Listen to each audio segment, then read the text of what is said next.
What's going on, everyone? It's Ben from YGO from Zero, back with another retro Yu-Gi-Oh video and another Reaper format video. I really like this format, and I'm excited to keep diving into it. Now, if you're not aware, Reaper format is the format held in March 2006 at SJC Long Beach, and used the October 2005 ban list, which banned things like the powerful GOAT Trinity of Delinquent Duo, Pot of Greed, and Grace of Charity, as well as some other cards like BLS. So it leads to a format that is a bit more open-ended than GOAT format is.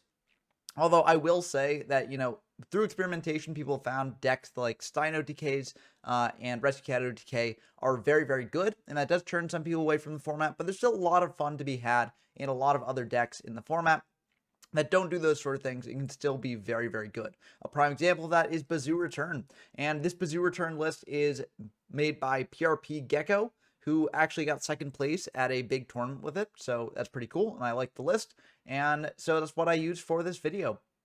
I highly recommend when you're first getting into a format to sort of net deck whatever strategies seem interesting to you and sort of play around with those before you make changes yourself.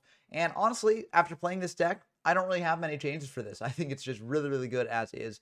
And, a lot of the other Bazoo Return decks that I looked at, also looked very, very similar to this. And so this core is very good. I'm not sure if this was something that PRP Gecko sort of refined themselves or if it was something based on another list. But, either way, this was the deck that PRP Gecko brought. So I'm giving credit to them. If it's not the right credit to give, then let me know in the comments. But big shout outs to PRP Gecko for getting second place with this list, even if they didn't make it themselves. But I think they did.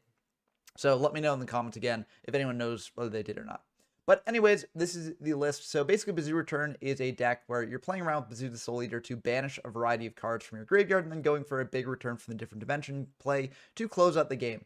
It's a very, very powerful deck. It can get a lot of damage on board quickly and thus get your opponent below the 5,000 life point threshold that Stein needs to pop off. And also, if you wind up in a long grind game, having plays like a late game return or just late game Bazoos can be very, very good at closing out the game.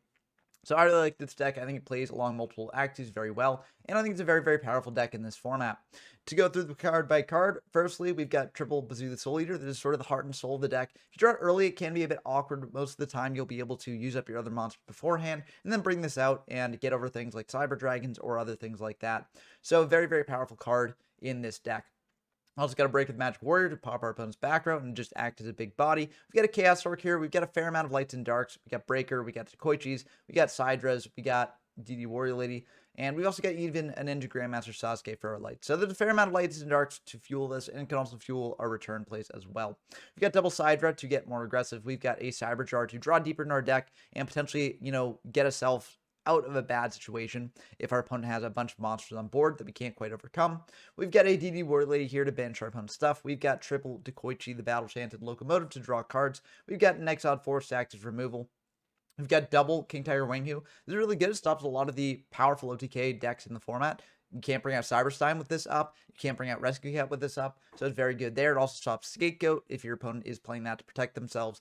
This gets through that as well. So this card is really, really good. And also, it's just a powerful monster. 1700 attack, nothing to scoff at there. We've also got double Kaiku the Ghost Destroyer. Oh, also for Wanghu, it stops Treeborn, which is very good against Monarch as well. You got double Kaiku the Ghost Destroyer. This card also stops Treeborn Frog and just stops a bunch of Chaos decks as well, which makes it very strong. Can be a bit awkward if your opponent uses it against you with something like a Snatch Steal or a Brain Con. But, you're playing enough big monsters and enough removal that it probably shouldn't be that big of a deal, but, it is good to know about. We've got a Ninja Grandmaster Sasuke here, as I mentioned before. It's a light and it's searchable off Rhoda. Can deal with threats like Great Creature Spy, etc. We've got a Sangan here to search out a variety of monsters from our deck. And lastly, we got a Skill Dark Magician. Now, I noticed some other Bazoo Return decks, played things like Don's Luke in the slot instead. I do ultimately like Skill Dark Magician a little bit better because it plays better with Wanghu. It's a big body, and it is a dark for Chaos Orc. I mean, Don is also dark, but I feel like this deck didn't really care that much about ripping cards out of the hand. So I went for a Skill Dark instead. I think it synergized with the deck a little bit more than Dawn did, but you can also play other things in this slot instead, I think. For the other cards in the deck, the spells, we've got a Confiscation, a Dark Hole, a Heavy, an MST, a Knock, a Premat. I mean, you're seeing the limited symbols above these cards because they're all extremely strong. We've also got a Snatch Steal as well. So we're playing a big suite of limited cards here. The Knock is maybe, something you could put in the side, but I think it's fine in the main. This deck does want to get aggressive, and if you do have something like Bazoo up, oftentimes your opponent will just set a card to try and wall that off, but Knock will, punish that play. Also, not potentially end up banishing your own Dekoichis for the return, so that's kind of neat as well. And we've got a Rhoda here to search into our Sasuke or our Warrior Lady or our Exiled Force. Really flexible card in this format and in this deck as well. We've got double Smashing Ground to deal with our opponent's threats. And for the traps, we got double Dust Tornado to deal with their back row. Again, you know, the deck does want to get aggressive, so it does want to just take out their opponent's back row and get in for a ton of damage. Triple Return here, very, very good at bringing back things for a big late game push, or just a way to close out the game if your opponent doesn't have defenses for it. We've got triple Sakuretsu Armor here, very good at stopping your opponent's aggressive pushes. Torrential Tribute to wipe the board, and a Widespread Ruin, just like with Saku, to stop your opponent's aggressive pushes. For the side deck, we've got double Mobius against more back row heavy decks. We've got double Mystic Swordsman level 2 against more flip focus decks. We've got double Spirit Reaper if we want to slow the game down a little bit. I did find myself siding into this a little bit, potentially siding out things like Knock if we were up against a more aggressive deck, bringing in a Reaper to serve as a bit of defense there. So I think this card's pretty good. We've got double True Nade to bounce back our opponent's spell traps. We've got triple Threatening Roar against the OTK decks. We get double Trap Dust Shoot if we know we're going first. And we get double Widespread Ruin to stop our opponent's attacks.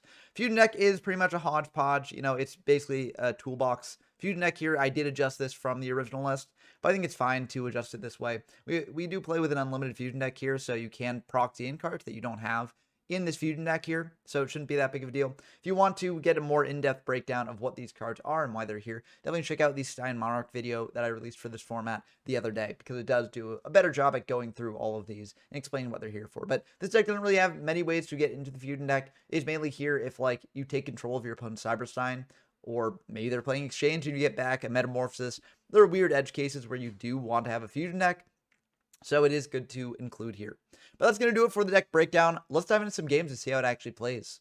Okay, we got our first game here against Hoy. If you're against on the channel, always a pleasure to have them on. We're diving into the rock, paper, scissors, and we start out with a pretty good one. We do manage to win that one, which is pretty good, although it was a bit touch and go there because we were tying a fair bit. This is a pretty good hand. I think with this, we just want to... It's a bit tricky. Yeah, we just set the Widespread pass. We could have summoned out Sasuke, but I don't want to open up for a Cyber Dragon play. So I figure Widespread should be fine. And then next turn, if they set something, we can knock it. Sasuke should be able to get over pretty much anything else that they have, because if they've got Breaker, they're probably going to pop the Widespread. If they don't, and they attack in, then we can Widespread. So I feel like this is a pretty good setup to have. But they're going to go for a Gaga Gigo. Not what I was expecting, but you can play water in this format. And I will be featuring that deck a bit later on the channel, but we have to Widespread that, I think, because we don't really have the setup online for Bazoo right now. We don't necessarily want to banish our Sasuke either, because we want the Light Engrave for Chaos Orc. So I figure we just got to Widespread it, you know, bring out Sasuke next turn, attack in for 18, and go from there. But it's a bit awkward to be sure. We draw Snatch, which is pretty good. We're going to go for the Sasuke here, attack in for 1800. And unfortunately, they have a Magic Cylinder, so we're taking 1800 there, which is quite unfortunate. We set the Snatch deal because we want to bluff that we have a back row. And if they get Breaker, then it gets a bit awkward for them if they want to just bring out the Breaker, pop our Snatch.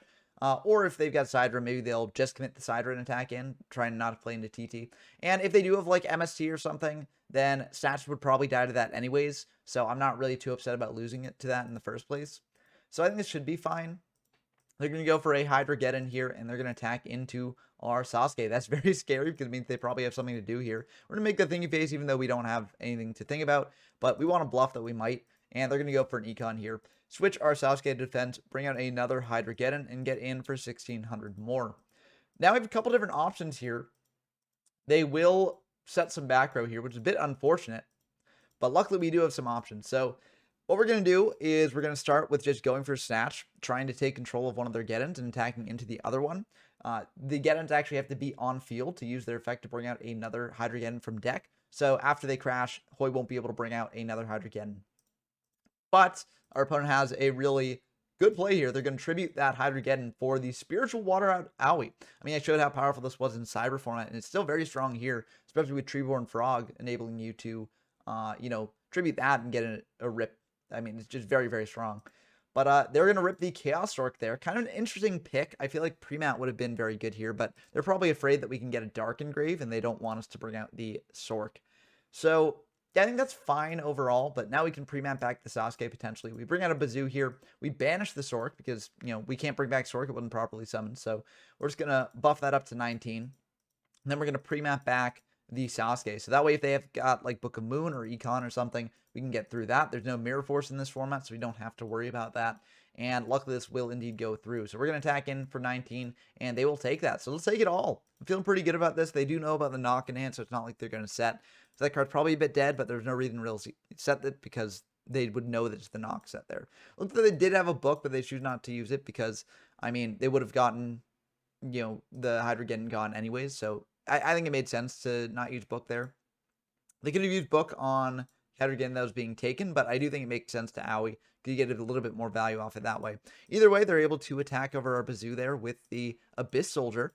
And we're just going to bring out another Bazoo, do it all over again. So we're going to bring that out, attack over the Abyss Soldier, and then attack directly for 18. So now we've got the aggressive pressure going. Dark Hole does exist, so it can wipe away our board. But I still feel like this is pretty good. Our opponent's down to 2 cards, and they're just going to pass back to us. I feel pretty good about this. We can just go for lethal, and we will indeed do that. So we're going to attack in for everything here. Unless they've got Karibo, this will be lethal. But it looks like they did not have Karibo there. So we're going to go into game 2. And I think after siding, I brought up the knock and brought in a Reaper because, like, I wasn't really sure what would be hit by knock in this deck. Like, I guess Frog maybe, but, like, we've got Kaiku for Frog, so I'm not really too afraid of that. So, yeah, they're going to bring out Gagagigo, set 1 pass back to us. We draw Widespread Ruin. We set the Widespread, go for a Rhoda here, add an Exiled Force to hand. And then we're going to go for the Exiled, pop the Gagagigo, pass back to our opponent. We could have also gone for DD Warrior Lady, banished both. That might have been a better choice as well. But I like having the Exiled engraved for our pre-mat here because we can pre-mat back the Exiled and use it as more removal if we need to. So I feel fine about this. Our opponent's going to bring out an Abyss Soldier here. And it looks like they're not going to pitch the bounce the Widespread Ruin here. So we're just going to use the Widespread and destroy that Abyss Soldier. We drew heavy, and this might be a bit greedy, but I really want to get in, banish those Waters from Grave. And so I figure I'll just go heavy. It seems like they're playing around heavy anyways. So, you know, it might as well play it now. Also, heavy plays a bit badly with the pre-mat later. And it looks like they had Econ, so I'm pretty happy that I did that. I can get in, banish both their Waters from Grave. And they're actually going to, before, you know, this attack connects, they're going to use a Karibo on this. So that's a bit worrying because it means they might have a plan with those Waters in Grave, which is why I was trying to hit in and banish them both, because they've got a pre-mat of their own. I don't want them doing Abyss looping shenanigans, because you can pre-mat back the Abyss Soldier, bounce back with Abyss Soldier's effect, then pre-mat back something else. So I didn't want them doing that, but now we can get a little bit punished for this. So we're just going to pass back to our opponent, hope they don't have, like, Snatch Steal or, you know, yeah, just be Snatch Steal, really. And they do have Snatch Steal, so that's going to be very unfortunate. They're going to banish an Abyss Soldier from Grave, so we're getting an Aqua Spirit here, get even more aggressive, bring in a Starboy as well. So they're getting in for a ton of damage here, which is a bit scary. We do have Cyberjar, though, to wipe this board away, so I feel pretty good about that. But, you know, they will banish the Exiled Force from Grave, which is not what we wanted to see. So they're going to banish that Exiled Force, set 1, pass back to us. And then in draw phase, they are going to use this Trap Dust Shoot. That is so rough. We needed that Cyberjar. Cyberjar would have been so good here. But unfortunately, you know, we didn't play around Dust Shoot. Maybe we should have set the pre-mat last turn. But I felt like it would have been better to save it for the Exiled. But I don't know. We wouldn't. Yeah, this situation is just so bad. So we should have probably played around Dust Shoot. But they didn't have it before. So they would have had to top deck it like this turn. And I was like, what are the odds they top deck Dust Shoot? But apparently pretty good. This is a bit awkward. We could set the Dekoichi. They would know that either way, whatever we set, they can get over with Starboy, though, and then attack in for 3,900. And if they've got any other monster, that is lethal. So what I ultimately decide to do here is I decide to just go for a Bazoo summon and hit over the Starboy. So this deprives them of 1,050 damage plus 500 damage. So we're saving 1,550, and they don't really have the best lines to lethal through this. I can't really think of one that would do it here because they need a monster with like 2,250 attack. Another Starboy would be pretty good, but I still don't think that's lethal. So I felt like I had to do this just to stay alive because we set either Dekoichi or the Bazoo. There were so many lines that they could kill us through. So, yeah, it's unfortunate because we do lose the Bazoo here, and they get to attack in for 16. But, you know, we've got pre-mat to bring back Bazoo later. We've got Dekoichi to draw a card here. We can even crash with the Aqua Spirit, and that is indeed what we're just going to do here. We're going to bring back that Bazoo and crash into the Aqua Spirit here. We do gain 1,000 from these snatch as well, so that's pretty good. And part of the reason why I do this is because I want to keep gaining that 1,000 and sort of clawing my way back with this. And I feel like the way this game goes south is if they set up a big board of monsters and just start attacking in twice to our life points per turn. So I want to just, you know, keep them having to deal chip damage, and then we gain that back with snatch every turn. And like, hopefully that game plan will work out, and it looks like it is for us because they don't have another monster to commit here. They attack over to Koichi, we draw a card. They're going to set one pass back to us. We draw TT, which is pretty good. So what we're going to do here, we gain 1,000. We set the Sangan, set the TT. And if they bring out another monster here, we can TT. But it looks like they've got MST for our TT. So that's going to clear that. Again, though, I'm feeling pretty good because we're gaining 1,000 every turn. We get a search here off the Sangan. We're going to grab the Warrior Lady. This can banish the Kaiku. And we've also got our Bazoo with setup and grave. So I figure it's pretty good there. We don't want to attack the Warrior Lady into the Kaiku because then we lose cards from grave, so it's a bit worse for us. But I figure we can just set it and then set Snatch Steal, pass back to them. If they go for heavy here, then they lose their own Snatch Steal, and that's fine. And so really the only punish for this is like Breaker. But I'm not too afraid of Breaker because if they break our Snatch Steal, then we got Bazoo to deal with Breaker because, the Breaker can't hit over the Warrior Lady. So if they go Breaker attack into Warrior Lady, then that ties and we don't have to banish that. So I feel fine here. They're going to attack into our set here. It is the Warrior Lady, so we are just going to banish that. We didn't necessarily have to banish it. We could have just let that go through and then kept gaining 1,000. But I want to start getting aggressive here now. And I feel the best way to do that is just by bringing up Bazoo here and going in for a ton of damage. We drew Dekoichi, though, so that's really good. So actually, we're just going to set the Dekoichi, just get the draws going. No need to play the Bazoo yet. I mean, the damage is nice, but I feel like the draws are a bit better because we really do want to claw ourselves out of this position. Our opponent, does have the life point advantage on us, so I figure it's fine just bring out the Koichi. Unfortunately, we get a little bit punished for this by a Hydra-geddon. It's going to be a bit annoying here. They've also got an Umiruka, so they'll be able to get in for 2,100 points of damage. We do get to draw here. We draw Return, which is really good. They're going to bring out another Hydro, attack in for another 21. And now we're in a bit of a tough spot. 2350 is a bit awkward, especially when we saw that they had Magic Cylinder in game 1. They have not used that up yet. So we might have to be careful about that. We draw Reaper, which is pretty good. But I figure if they've got Magic Cylinder, we probably lose this either way. But we're going to go for a Snatch Steal here and just banish 3 and go for it. If they've got Magic Cylinder, we got to eat through that at some point. And I feel like playing around it is not really as worth just getting in here and trying to go for a big push. Maybe I should have just banished 2 to, get this up to 2,200 and attack into the Hydra-geddon that way because it still clears. But I felt like this was ultimately fine. So we're going to attack the Hydra-geddon into the other Hydra-geddon. That will clear both, and now we'll attack in for 25. And our Bazoo will be able to beat most things. It will beat an Abyss Soldier. It will beat 7-colored fish, which is also why I went for the 25 as opposed to 22. Again, if they've got Cylinder, that's limited, and they kind of got to have it here. And if they did have it, then it would put us in a really awkward spot the entire game because after we go for a turn, like any Cylinder would kill us here. So I figured we had to just push through it either way. They're going to bring out a 7-colored fish, pass back to us. We don't have the material engraved to actually buff up our Bazoo to a point where it beats 7-colored fish, but we do have this breaker to pop the Umiruka and, just deal with that. The 7-colored fish will drop down to 1,800. And now we can banish a Dekoichi and attack in with the Bazoo. If they've got a way to stop the Bazoo, we can return, bring out a Kaiku and more than enough monsters to deal lethal damage. And so that should be pretty good here. But it looks like they will not do anything against that. So we'll attack in for 16, and we could go for return for game here. But one of the best things about Bazoo is that it doesn't necessarily need to get super aggressive in just trying to close out the game immediately, right? I feel like we're in a really good spot with a Bazoo on field and a breaker. We've got the return, and they've used through an MST. They could have heavy, but I'm not too afraid of heavy, especially because if they're drawing into heavy, they don't draw a way to deal with this board. So I feel like we can just bide our time a bit and wait, and I feel like that should be pretty good. They've got a Sidra, though, that will be able to deal with the Bazoo, and they will indeed deal with the Bazoo that way. So that's a bit unfortunate. We might be forced into going to a return play next turn, or we just stall out with the Reaper a bit. We draw a Smashing, though, so that's really good. We'll smash the Sidra and now go for 1,600 damage with the Breaker, and that will go through. Again, we do have the option to go for a turn. I don't feel we need to, though. I feel like we can bide our time a little bit. Our opponent's going to bring out a 7-colored fish, hit over the Breaker. That's a bit unfortunate. We'll take 2 there. And they'll pass back to us. We draw a Dekoichi. That's pretty good. It can draw us into a way to deal with 7-colored fish and get in for damage. They've got an Abyss Soldier here. They'll attack into the Reaper. That's perfectly fine. That sticks around. And now they'll attack into Dekoichi. We draw into a Sidra.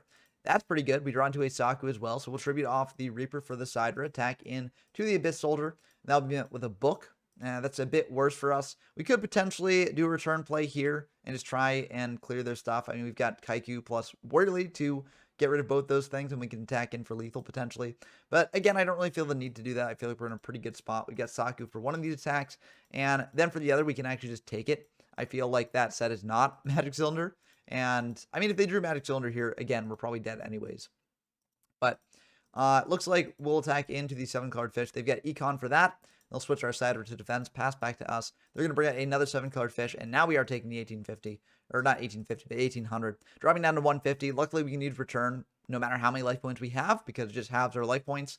And so, drawing that Saku, we kind of have to go for a turn here. It's a bit awkward, but I feel like I have to do it.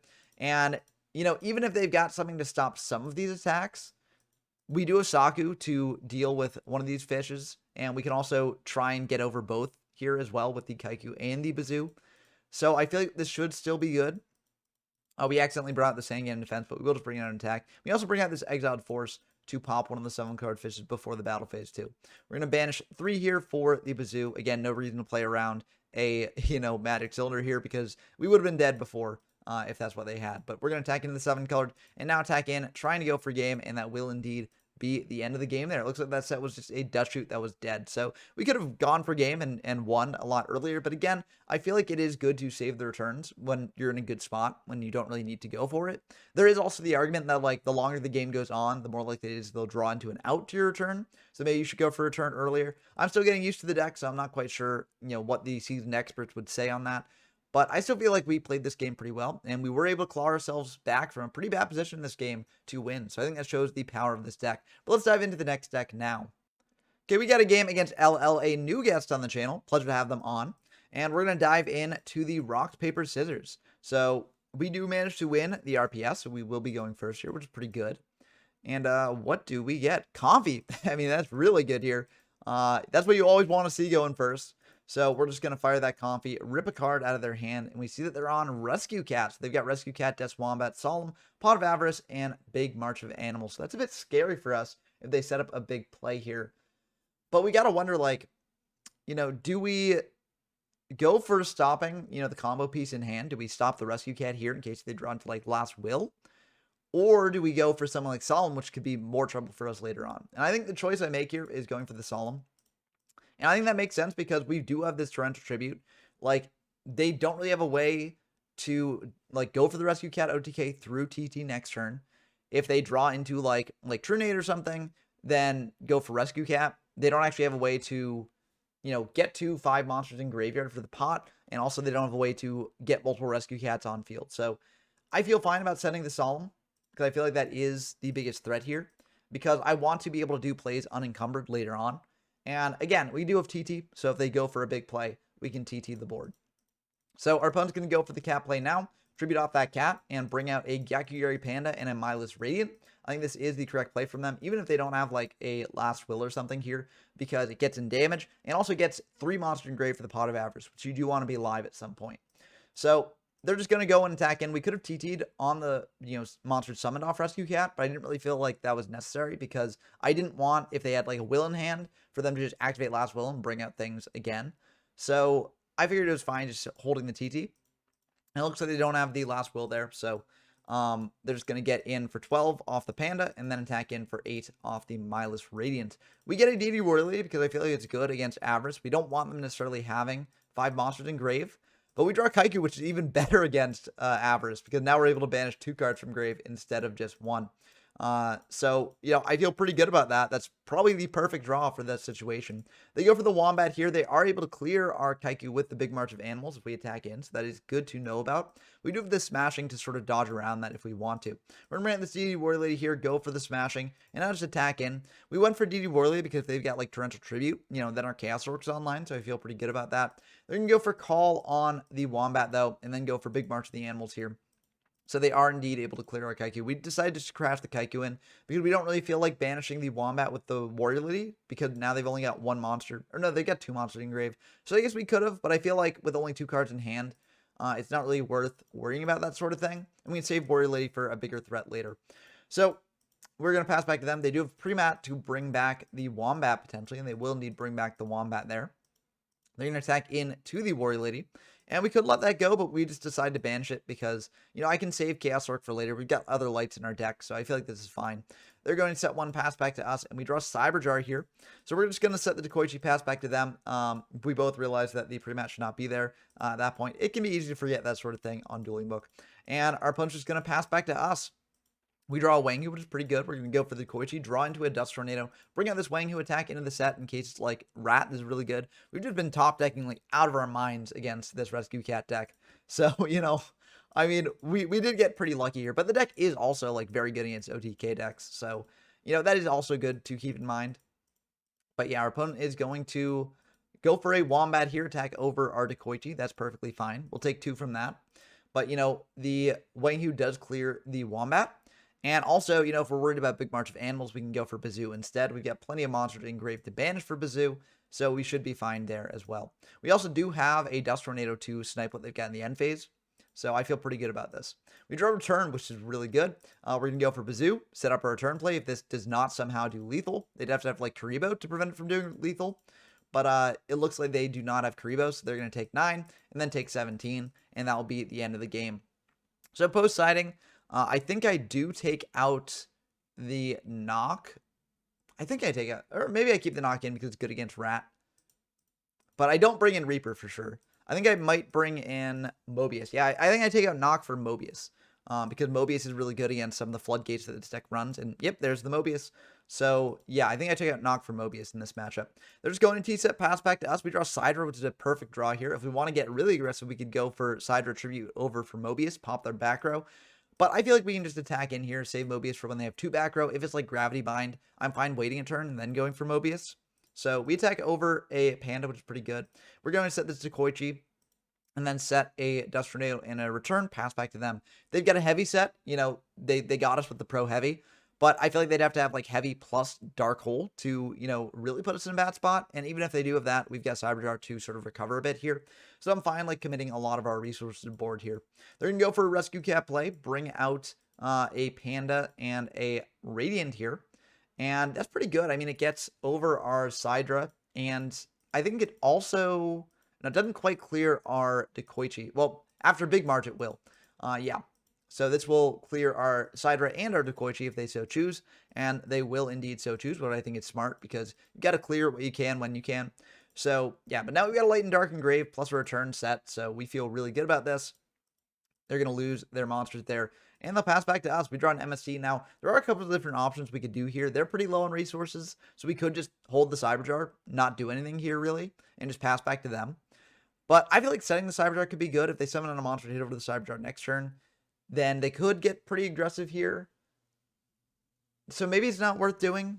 But I kind of like having the Cyberjar set so we can go aggressive on our following turn. The fact that they went for Cat might mean that they don't really have any other things to do in hand. So I'm honestly just fine setting Cyberjar. Or they might have another Cat in hand. So if they go for a big, Rescue Cat play, I want the Cyberjar on field to wipe the board away there. But it looks like they do have the Wombat to hit over the jar. So we're a little bit punished for this. Let's see what we get off that jar though. And this is actually really good.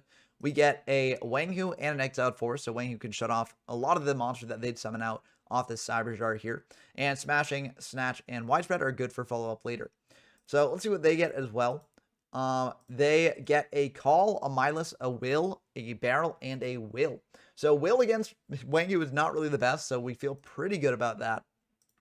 And since it is battle, they won't really be able to do any will plays this turn, so that's pretty good. And also, like, off Cyberjar, like, if a monster is set, it can't be popped by Wanghu, so that is good to know. And, yeah, so that will indeed go through there. So we'll bring out our Exiled in defense. They'll bring out their Radiant in defense. And they will add a bunch of cards to hand. We'll add a bunch of cards to our hand as well. So, yeah, we have to do this, make sure that it actually goes through there. And they will set 2... and pass back to us. Now, we could potentially Dust Tornado in the end phase here, just to try and hit the Secret Barrel. But, like, I'm not really too concerned with the Secret Barrel, honestly. I think I honestly should do it because, like, my play here next turn is just summon out Mobius, pop 2 of the other back row. So if I'm going to, like, go for this play, I might as well go for a play that actually hits the Secret Barrel, potentially. So I think I do make a misplay not going for it there. They're going to go for Secret Barrel in the standby, though. So that will indeed deal 22 to us. And so we do just get to pop these 2 and retain our Dust Tornado. But if they hadn't done that, we probably just would have gone for the Dust Tornado play anyways to clear that last remaining one. So again, I think I should have gone Dust in the end phase there. But it works out for us pretty well. We attack over the Mindless and now attack directly for 24.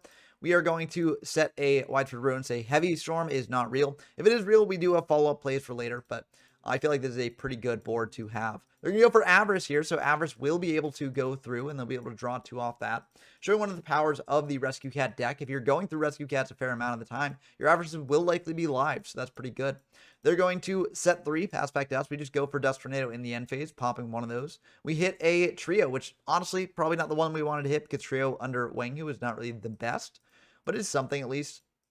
We're going to go for just attacking into their sets. We're not really afraid of that back row. So we're just going to attack in for a bunch. They do have Saku, though, so we do get a little bit punished for not just MSTing that back row, but I still feel like we're in a really good position. We're going to set Dekoichi. They've got Dark Hole, but we've got Cyber Dragon for any follow-up plays. They're going to go for a Wombat here, just hit over our set, and it is a Dekoichi, so we'll draw a card there. Then main 2, they're going to set 1. We're just going to MST that in the end phase, get rid of it. It's like March of the Animals or Saku or something like that. It's just a whale. So it looks like they're trying to bluff us a bit, but we should probably have game here. We go for Snatch on the Wombat, bring out the Bazoo, and now we banish 3. And then we can also go for Return, even if they've got Kuribo here. Even if they get double Kuribo, I'm pretty sure this is still the end of the game. So, yeah, very, very good stuff from the Bazoo Return deck. I mean, I think it shows very much how powerful this deck is. I mean, it's very, very good. Even against OTK decks like Rescue Cat OTK, and you can sort of apply similar things to Stein OTK. This deck is very, very powerful. Now, to be lucky, I mean, to be fair, we got lucky here. I mean, being lucky really helped in these games, but I do think that, you know, it does show how good the deck can do against these OTK style strategies.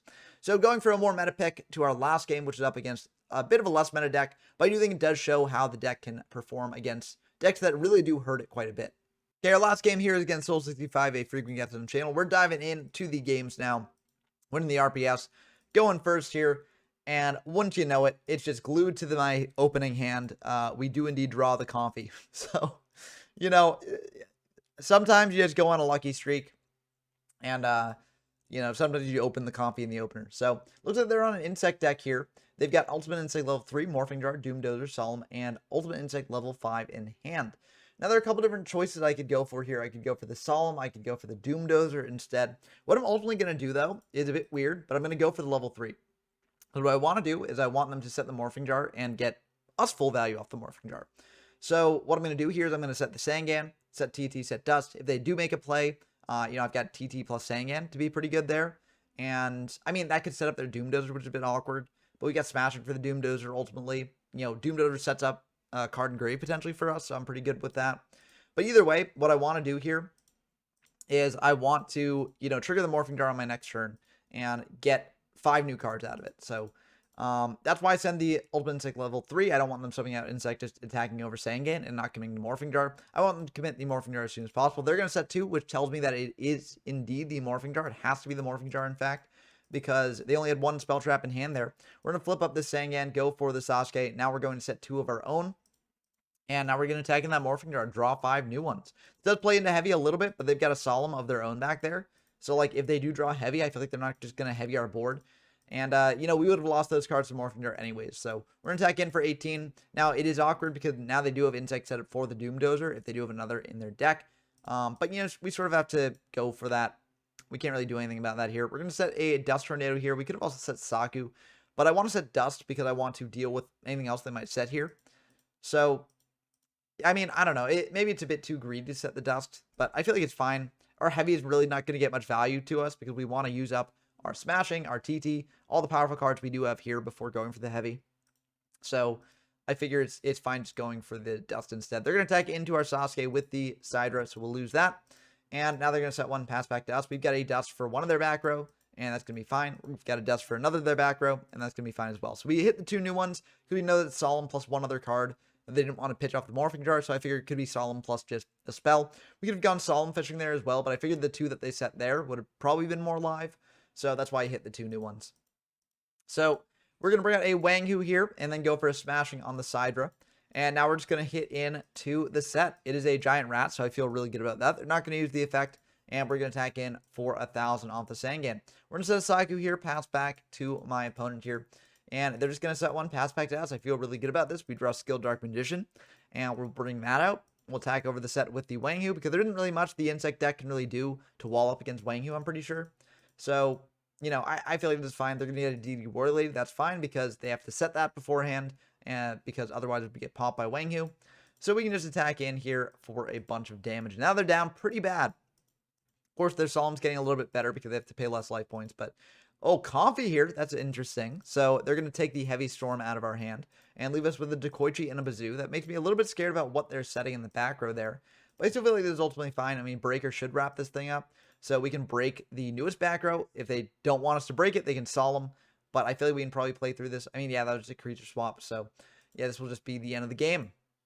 So, very, very good stuff for this deck in game one. And you might be wondering, like, what I meant by facing down a deck that is very good against this one, because it didn't really seem like the insects really had much to do against this deck in game one.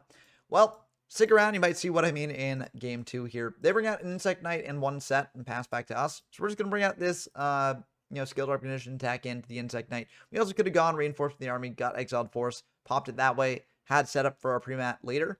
But I feel like it's fine doing this. We get a bit more flexibility off our reinforcements here, so it's fine. I don't think we changed anything in the side deck, really. So we kept it in the knock because I feel like the Insect deck wants to play things like Howling Insect or Flying Kamakiri to bring out an Ultimate Insect level 3 and then trigger its effect in standby. So I feel like it's fine keeping the knock in, but unfortunately our opponent is able to just get aggressive here and bring out a Howling Insect pass back to us. We do draw a Bazoo, which is pretty nice. We're going to go for the Rhoda here, grab a DD Warrior Lady to banish the Howling Insect. Now, the reason we do this instead of going for Exiled, because I don't want them to have 2 Insects in grave for a Doom Dozer here. So, I feel like this is probably the better play until we attack in and they flip up Skill Drain. Yeah, that card is a big problem for this deck. I mean, you can just see based on the cards we have here, DD Warrior Lady needs to have its effect active to actually banish. Cyber Dart doesn't do anything with Skill Drain up. Bazoo can banish for cost. We do have this return from the different dimension and bring things back. But, like, we don't really have the best things to bring back here, especially if they go for an Ultimate Insect level 3 here. So I was not expecting Skill Drain. Maybe I should have gotten the Exiled Force because of Skill Drain. But now we're in a bit of a pickle here. So, yeah, I'm not really sure how we're getting out of this one. They are going to level up the Ultimate Insect level 3, which I'm pretty sure they can do because it sends for cost, I believe. So you can use this under Skill Drain, I'm pretty sure. But the Ultimate Insect level 3, or level 5, that is, obviously won't get its effect under Skill Drain. So they're going to go for setting 2, attacking in with the Ultimate Insect level 5, dealing 8 to us. And we can't use DD Warrior Lady, so we can't banish it. Now pass back to us. We draw Dust Tornado. That is really, really good. I mean, we kind of have to go for this play here. We set a Cyber Dart, then set Knock and Dust Tornado. I feel like they don't want a Heavy here because they'd wipe out their own Skill Drain. If they do Heavy, I'm perfectly fine with that. I also don't want them to just, hit the latest set with an MST that's set of their own. So I set 2 to make it a bit more, muddled for them.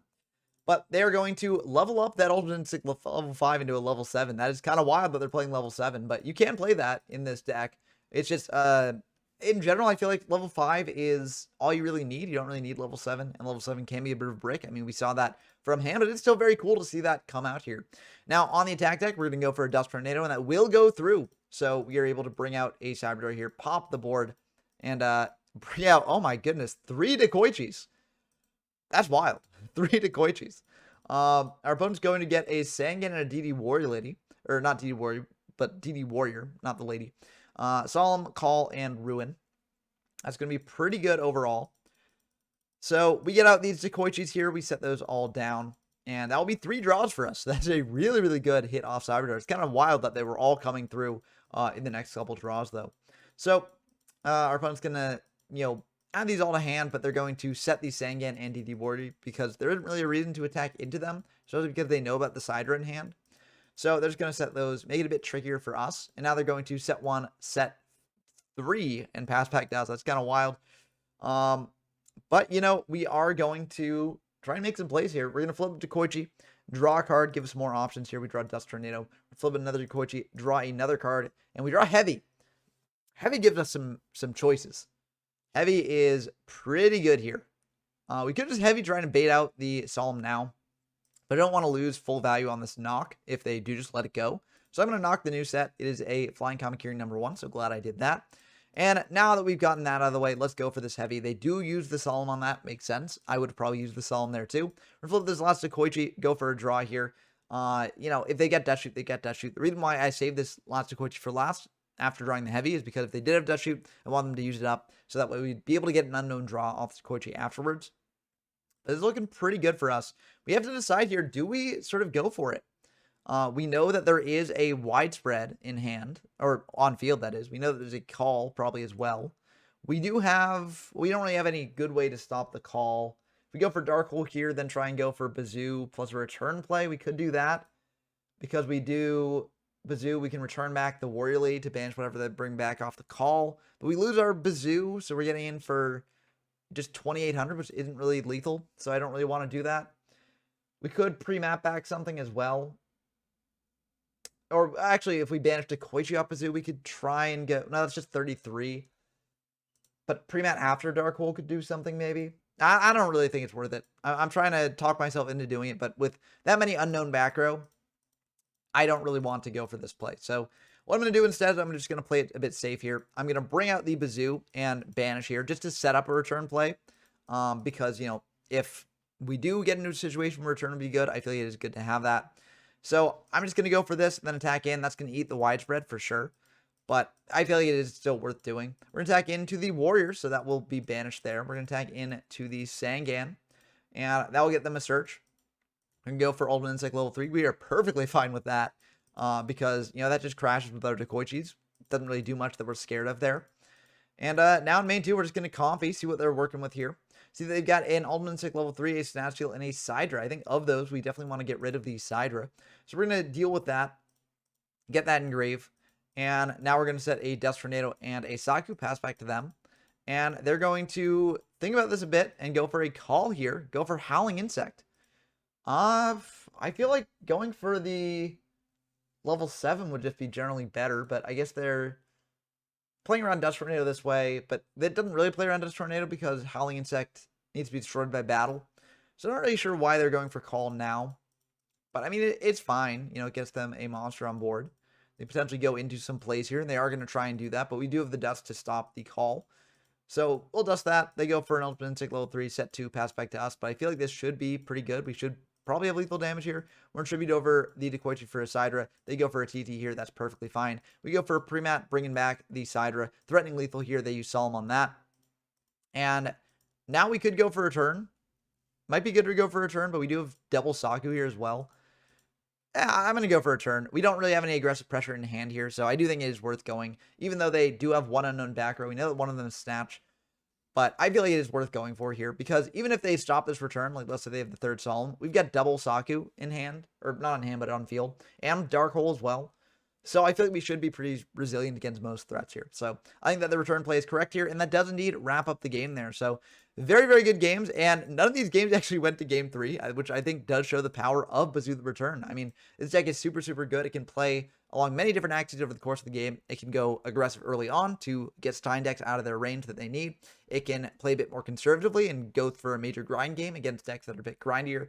So I think this deck is really, really cool. I think it's one of the best decks in the format for sure. And it's a great deck that if you want to start off in this format with a fun sort of like deck that can do multiple things, I think this is a great start for you. But let me know what you think of this deck down below. Do you think that I'm sort of overhyping it, or do you think it's actually better than I'm making it out to be? I always look forward to discussing with you in the comments below. And if you want to play games in Reaper format or any other format that I featured on the channel, definitely check out the YGO from Zero Discord server, linked in the description down below. Great place to find games in this format or any other format that I featured on the channel. Also, if you want to support me directly, I do have a Patreon linked in the description down below. And if you join the Patreon, you get shout out in the videos. So big shout outs to Tyler Compton, Rinswin, GMYFS, Dumptruck, Brent Donker, and Pork Chop Kun. It really means a lot that you all support me this way and encourage me to make more videos like this. If you like what you see and want to see more Reaper content, definitely subscribe to the channel as well. We reached our goal of 1,400 subscribers for the month of May. I'd really like to reach 1,500 in June, and you subscribing can help me reach that goal. But that's going to do it for the video. I hope you enjoyed as always. Until next time, I've been Ben from YGO from Zero, and I'm signing off.